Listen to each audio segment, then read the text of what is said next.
Welcome to Garden of Lights. I'm Susan Howington, Family Consumer Science Agent with the Henry County Cooperative Extension, partnership with the University of Georgia Cooperative Extension. Today we're going to talk about apples and one of my favorite fruits again. And then we're also going to hear from Frank Hancock, our Agriculture and Natural Resource Agent, and he's going to talk about fall gardening. So we'll see you back in just a little bit on Garden of Lights.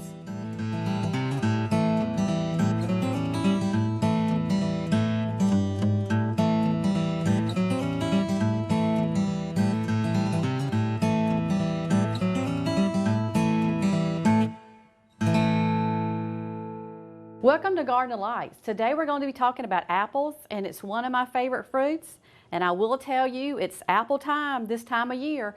You think about October, November, you think about all the different seasons we have, and you think about all the different holidays that are coming up. And so why not incorporate some apples in whatever you're doing for the season? So today we're going to talk about apples, and I know I have a pretty big size apple. And the recipe we'll talk about is a medium size, but I'm still going to use this apple because I will tell you if I don't use all of it, I'm going to eat part of it. So apples are great to have in your homes. You can wash them, pick them up and eat them. And it's talking about as far as our nutrition goes, they're so good because they're no cholesterol, saturated free, fat free, and then we don't have to worry about that part of it, which is also good. And a medium, this is a large, to me, considered a large one, but a medium is like 80 calories. So it's still not a lot of calories in an apple. You're going to get great fiber from this apple and vitamin C just from eating an apple. So if you're looking for ways to get fiber, and I will say, keep the skin on to get even the better fiber out of that apple. And then if you're going to select those apples, you know, if you have an apple tree, that's even better. Now, you do have to take care of them and spray them. But if you're going to buy apples in the grocery store, this is a time to buy them, and this is when they're going to be on sale. But you got to know what you're going to do with them if you're going to buy them, because they will go bad eventually. So when you're looking at the grocery store, you want to look at nice, shiny apples that are firm when you pick them up. And you're looking for any kind of bruises because you don't want to buy a bag of apples and they have bruises on them. So you want to make sure you're looking at the apple and looking at the bag too. And then the bag should have some vents in it, little holes in it, because you want some air in those apples too. So when you're buying that apple, look for all those and then make sure if you're buying that bag, make sure you can get rid of it, because storage, you want it in a cool, dry place. And if you want to leave it out, which is fine, you also can put it in your refrigerator and put it in the humidifier part of it, because you want to keep them as crisp and stay as long as possible in that refrigerator. So as you can see, apples are a great little fruit that I say keep in on those baskets on the counter. So when you get hungry, need to curb your appetite before you eat something before a meal starts, this is the way to go. Eat an apple. When we come back, we're going to hear from Frank Hancock, our Agriculture and Natural Resource Agent. He's going to talk about gardening, and he's going to tell you one of the most important things is to get that soil test in so we can tell you what you really need in that garden. So we'll see you back in just a little bit on Garden of Lights.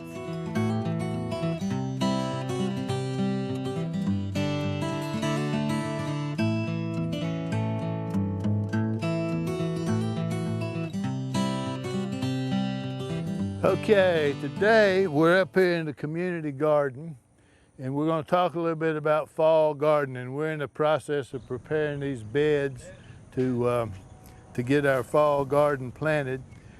In the fall, you can plant most anything you want to if you calculate how far away the first killing freeze is. You know, your greens and all that, they'll make it through the winter and they'll pop back out in the spring, but you can harvest some of them in the fall. And so what you do to calculate when you want to plant various things, you take your vegetable gardening calendar from the University of Georgia.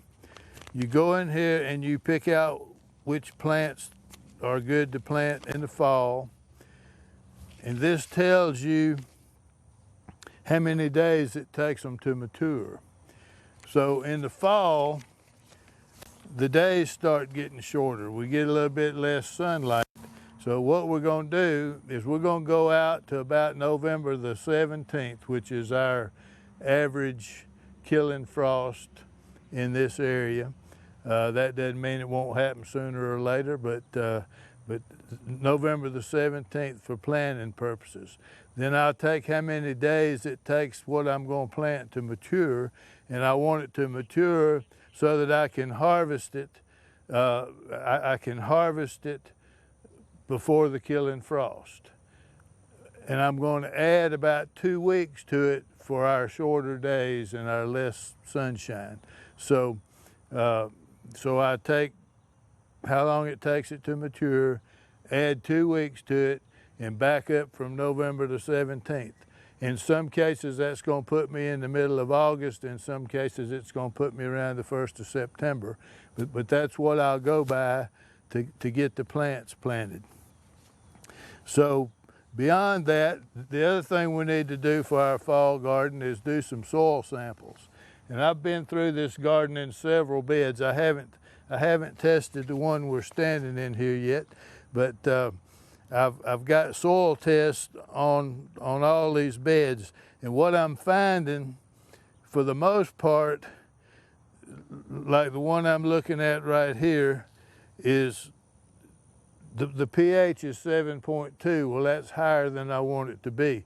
That's one thing with the gardeners, to convince them to go by the soil test and not just keep throwing a handful of lime in there every time they plant something, and the pH runs up. So the bed I took this off of doesn't need to have any lime. But pretty much uniformly, I'm finding these beds to be low in potassium. So 15015 is what the recommendation is. That can be a little bit hard to find, but we found some down here on Keys Ferry Road at the Animal House. They stock it. But 15015, it's got some nitrogen in it. It's got no phosphorus. Phosphorus is high in these beds, and so is calcium, because they've been throwing a little bit too much lime in here. But so we got to bring our potassium up. So these recommendations are 15015. So what I did is I took the recommendation, I took my outline of these beds, and I calculated the size of each one of these beds, and took the recommendation and applied it to the square feet that's in the particular bed, and then I came up with a number of how much 15015 we need to add. And in one particular case, I had one bed that the pH was low, and it's going to require about 23 pounds of lime and 4 pounds of 15015 to get it up to the recommendation. So I do all that based on my soil test, not based on anything else. And so I try to get the bed in the right range for what I'm trying to grow. I'm not going to do anything to try to lower the pH right now, other than to convince the gardeners to stop putting lime in the beds and let's get the pH under control. This was the worst one. Some of them were like there's 6.3, that's not too bad. And I had some, that one's 6.9, that's a little high. 6.2, one of them is 6.0. So we're basing our fertilizer amounts that we're putting in this bed off of our soil test. I haven't tested this bed we're standing in here. I've already taken a few scoops out of the back, but in a bed like this, you go around about 10 different places and dig down about 6 inches deep. And I've got a little trowel here, so I'm gonna just continue to pull out some little plugs of dirt here, and I'm gonna put them in the bucket so that I can mix them all up, and we will have a representative sample of what this garden looks like.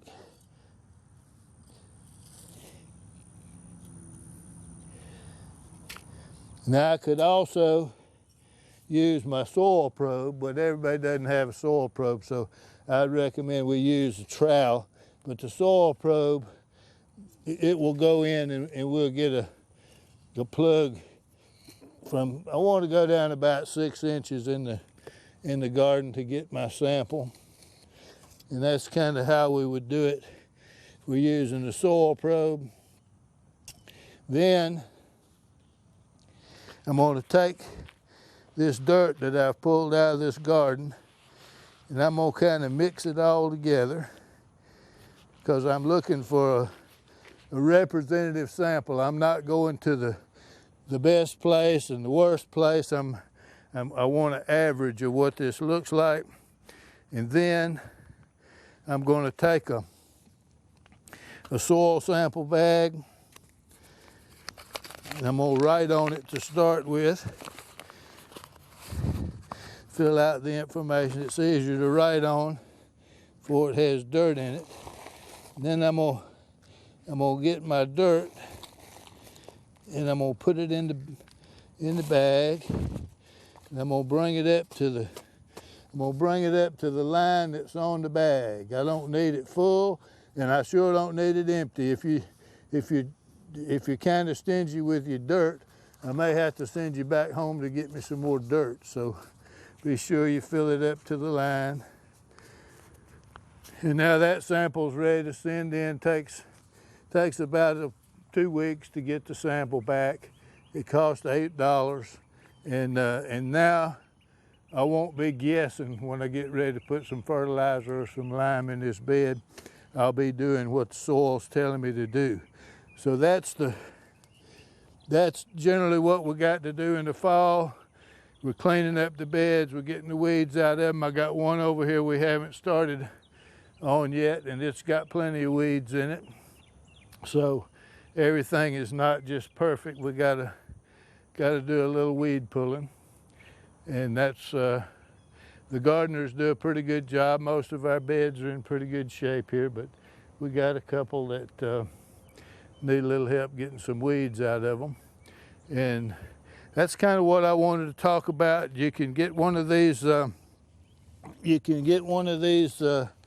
Gardening in Georgia, vegetable gardening in Georgia, that's got the calendar in it. Get them from our office here. I recommend you do that, and I recommend you get a soil sample so we know what it is we're trying to do when we start fertilizing. And I think we'll go back inside now and see what Susan's got going on.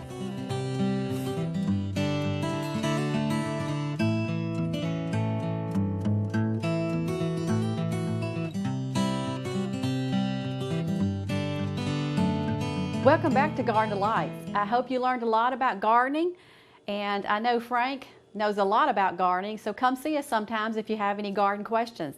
Today we're going to be talking about apples and making a really good recipe with apples, and we're going to be using some chicken and some curry and some mayonnaise and some celery, and these are cranberries or dried cranberries, so this is all going to go together. And the salad is a chicken curry apple salad.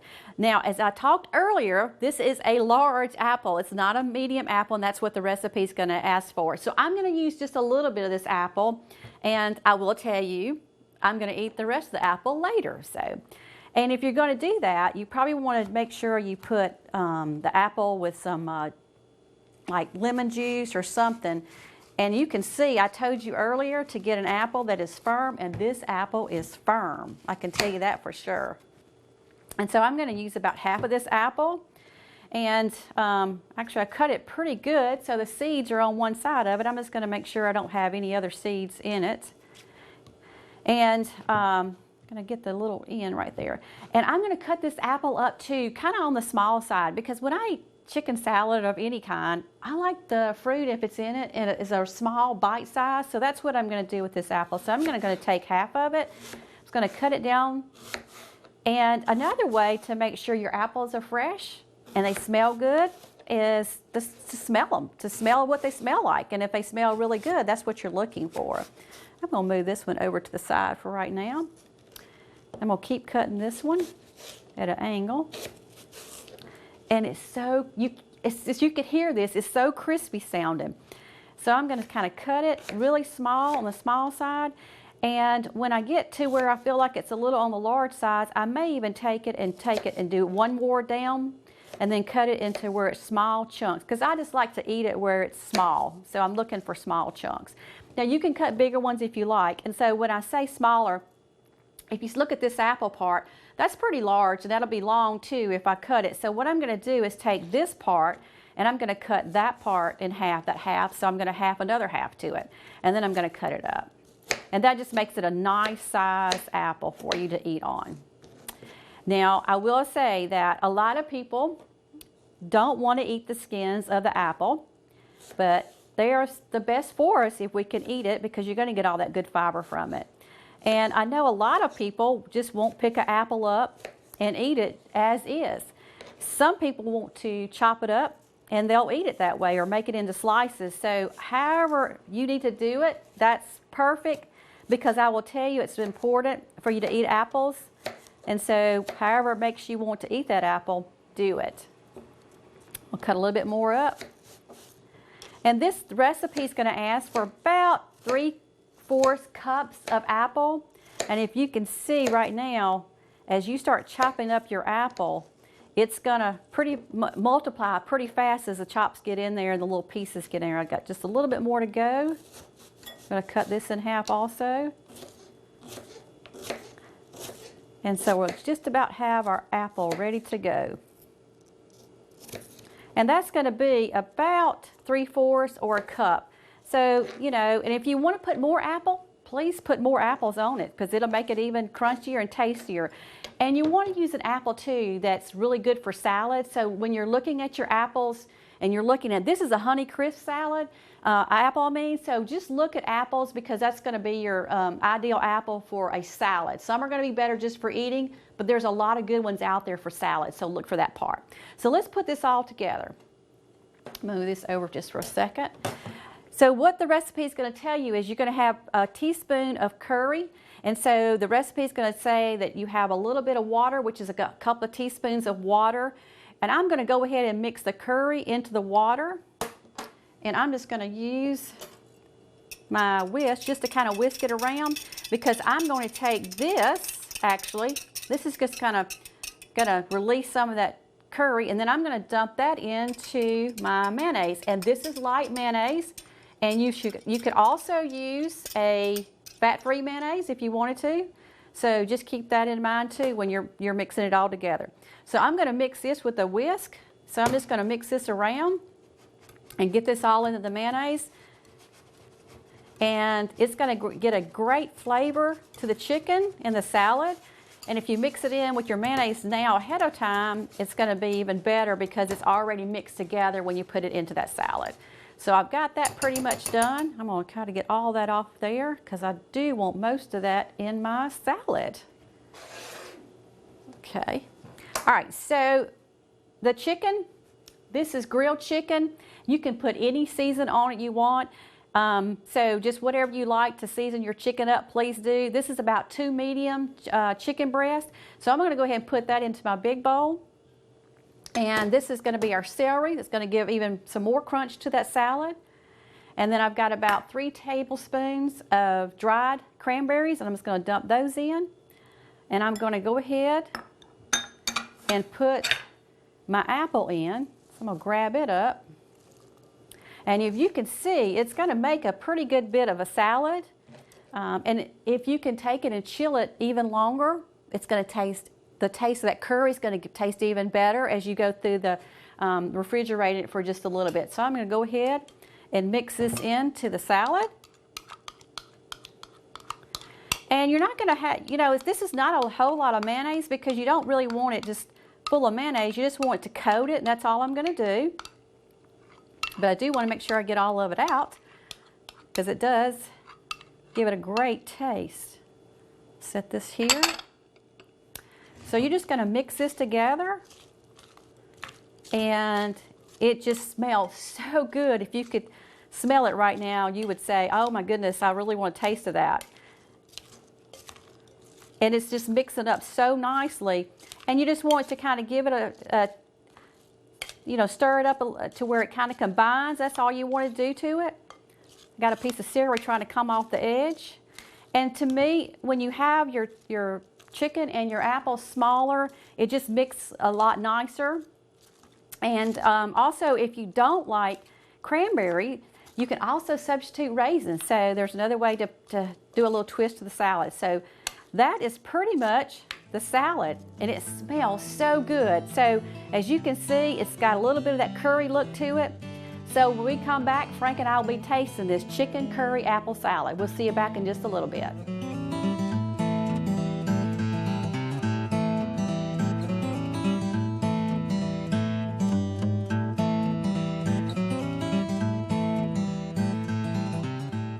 Welcome back to Garden Delights. Frank, we have a really good salad. All right. With apples. So it's chicken curry apple salad. I'm ready. All right. I like apples. I do As too. a matter of fact, I ate an apple just a little while ago. I know. I really try to put an apple in my diet pretty regularly. So I'm excited about this salad too. Let me get you a little bit more. I'm looking forward to tasting it too. It smells so good. And the apple is very crisp. You can tell it's, that is good. It is good. Really tasty. That could just be for supper. I know it. The apple and the chicken together just kind of goes really well together. Whoops, I just dropped mine. Maybe we should open a restaurant. One day. Just serve salad. That would be good. We can grow it in the garden. Mm-hmm. That is so good. It really is good. The apple's really good. Really crispy and sweet too with the chicken. And the curry's not, you don't really taste, you have a little bit of that spice, but not overpowering It's just right. Spice is just right. It is.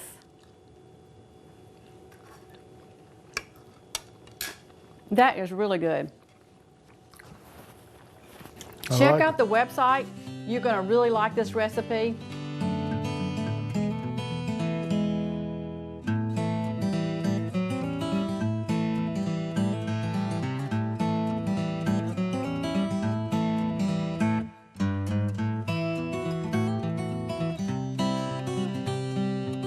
Especially this time of year with apples coming in, good prices. Nutrition is first too, and I always talk about this. So we'll see you back next time, Frank and I, on Garden Delights. And don't forget what they always say.